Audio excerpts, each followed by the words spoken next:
Ben Jonson and the War of Theatres. Critical appraisal of Ben Jonson's works, Sons of Ben and Tribe of Ben, Ben Jonson on William Shakespeare, the controversy of War of Theatres. Hello and welcome to the discourse. We are discussing the Jacobean and Caroline age of the English literature, of which the works of Ben Jonson were a significant part. Ben Jonson is best known for his comedies that he framed on the four senses of humor. However, Francis Mears in his book Paladis Tamia mentioned Ben Jonson as a playwright best for tragedies. Unlike William Shakespeare, Ben Jonson was a learned and methodical dramatist. He was introduced to the Greek and Roman drama by his teacher William Camden. Jonson always tried to follow the three unities of dramas and masks, namely the unity of time, place, and action. However, Jonson often contained many subplots and characters in his plays that often appeared to contradict the unity of action.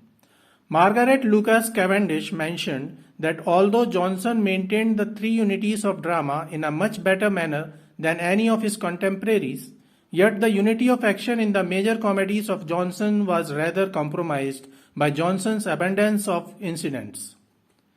All dramas and works of entertainment were banned in England in the year 1642 at the beginning of the Puritan age.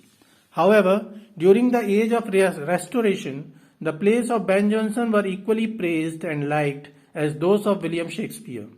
But during the Romantic age, Ben Jonson was often disregarded and his works lost much of fandom. Romantic critic William Hazlitt dismissed Ben Jonson's dramas as laborious caution. Samuel Taylor Coleridge suggested that Ben Jonson was psychologically superficial.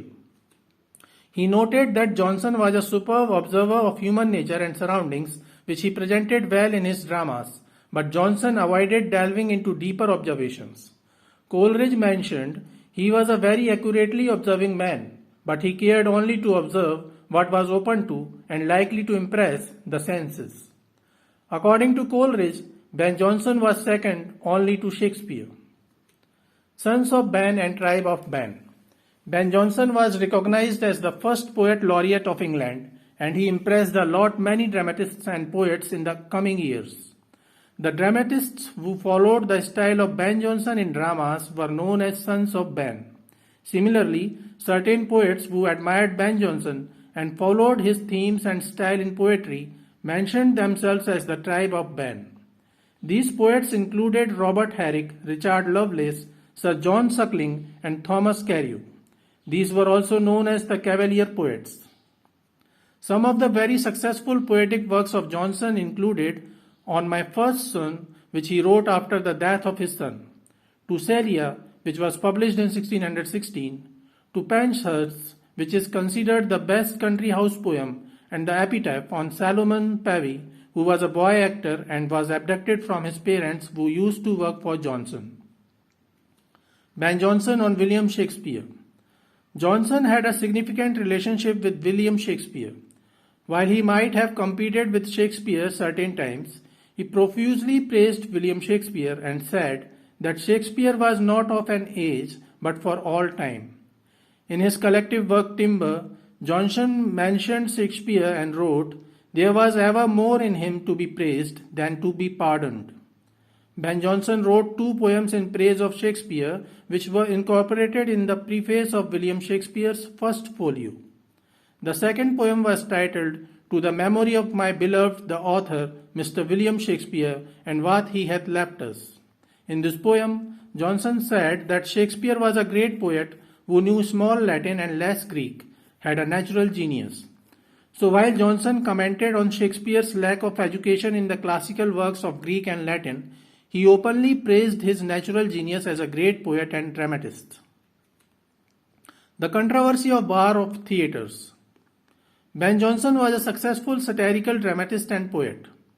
During the Elizabethan age in the year 1599, the bishop's ban was announced, according to which a selection of literary works was banned in England, and that banned selection of works included any kind of satire on a living or non-living person.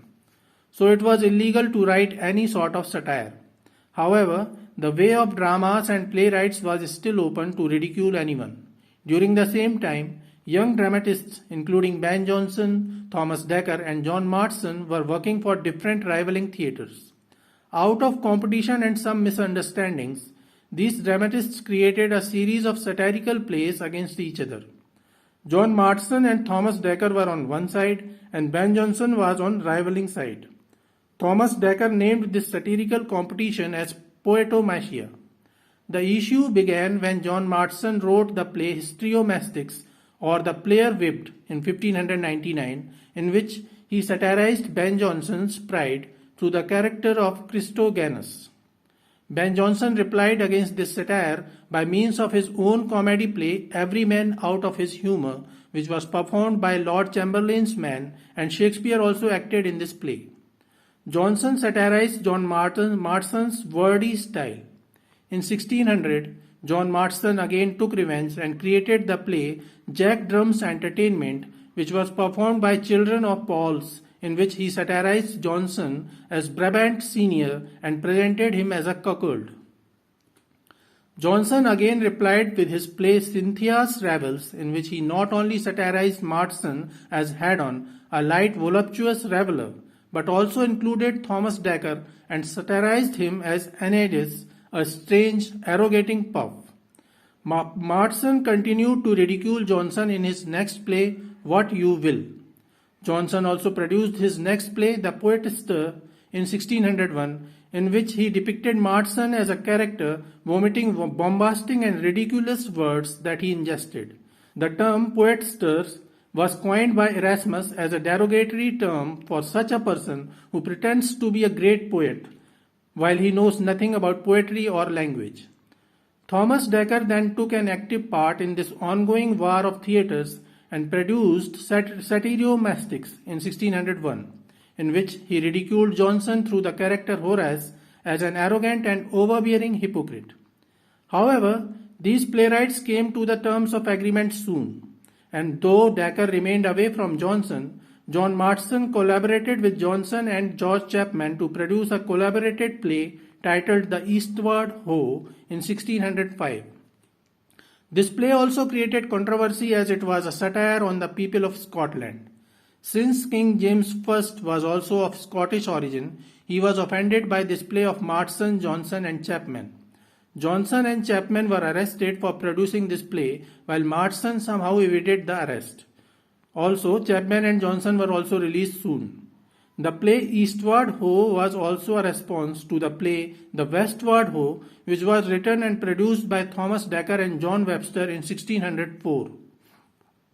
Again, in 1607, John Webster and Thomas Dekker collaborated to produce another city comedy titled The Northward Ho in response to the Eastward Ho by Ben Jonson and Marston.